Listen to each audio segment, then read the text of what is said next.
Havia um homem que disse que nunca abandonaria, e foi exatamente esse homem que abandonou. Esta é a história de Pedro, e é também, de alguma forma, a história de todos nós. Para entender o que aconteceu naquela noite, precisamos voltar algumas horas antes. Estamos no cenáculo, em Jerusalém. Jesus e seus 12 discípulos estão reunidos para a última ceia antes da Páscoa. É ali, à mesa, que Jesus diz algo que ninguém quer ouvir. Todos vocês vão se escandalizar por minha causa esta noite.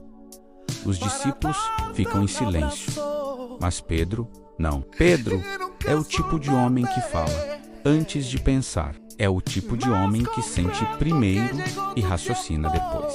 E é exatamente por isso que Jesus o amava. Pedro responde imediatamente: mesmo que todos se escandalizem, eu nunca me escandalizarei. E Jesus olha para ele com aquele olhar que Pedro conhecia bem. O olhar de quem sabe mais do que diz: em verdade te digo, esta noite, antes que o galo cante, tu me negarás 3 vezes. Pedro insiste: ainda que me seja necessário morrer contigo, não te negarei. E os outros discípulos disseram o mesmo. Eles acreditavam no que estavam dizendo. Pedro não estava mentindo, estava convicto. Havia em seu coração uma coragem genuína, mas Pedro ainda não conhecia a si mesmo completamente. Depois da ceia, eles foram ao jardim do Getsêmani, no Monte das Oliveiras. Jesus pediu que ficassem acordados enquanto orava, mas o peso da noite era grande demais. Os olhos fecharam. 3 vezes, Jesus voltou e encontrou os 3 dormindo. Na terceira vez, não acordou mais. Disse apenas: dormi agora e descansai, porque havia chegado a hora. E então vieram as tochas e as espadas, e Judas à frente de todos. No caos que se seguiu, Pedro reagiu da única forma que sabia, com violência. Sacou a espada. Era o Pedro de sempre, impulsivo, protetor, mas Jesus o repreendeu, guardou a espada, curou o ferido e se entregou. E então os discípulos fugiram. Havia um jovem envolvido apenas em um lençol. Quando tentaram prendê-lo, ele largou o lençol e fugiu-no. Todos fugiram, exceto Pedro. Ele havia fugido, mas voltou.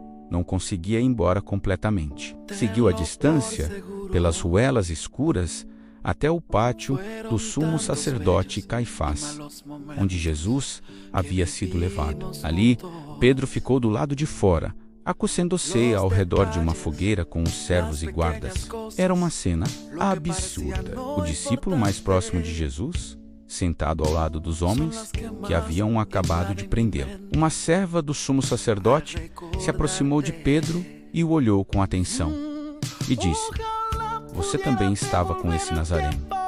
Pedro negou: não sei, nem entendo o que você está dizendo. E saiu para a entrada do pátio. A serva o viu de novo e disse para os que estavam por perto: este homem é um deles?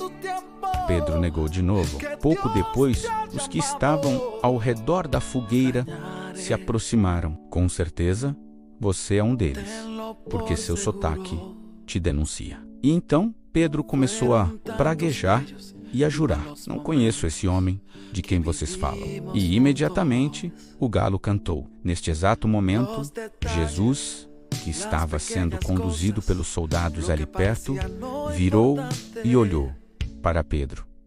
Apenas olhou, e Pedro se lembrou das palavras: antes que o galo cante, tu me negarás 3 vezes. E Pedro saiu dali e chorou amargamente. Este é um dos momentos mais humanos do Novo Testamento. Pedro não negou por covardia fria, negou por medo e confusão. O choro de Pedro era o choro de quem se depara de frente com a própria fraqueza.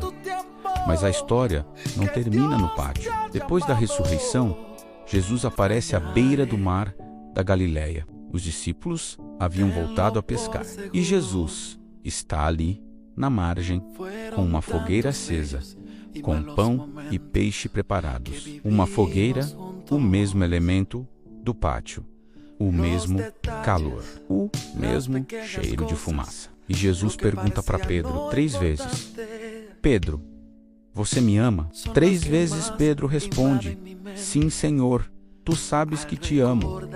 E 3 vezes Jesus responde: Apacenta as minhas ovelhas. Cada pergunta era uma cura. Cada resposta era uma restauração. Pedro tornou-se o primeiro a pregar abertamente. Tornou-se a pedra sobre a qual a igreja foi construída. A tradição diz que Pedro foi crucificado em Roma e pediu para ser crucificado de cabeça para baixo. Não se considerava digno de morrer da mesma forma que Jesus. Nossas falhas não são o fim da história, são parte dela. O galo que cantou não foi a condenação, foi o cumprimento de uma palavra dita com amor, não com julgamento. A pergunta que Jesus fez à beira do mar não era uma acusação, era um convite.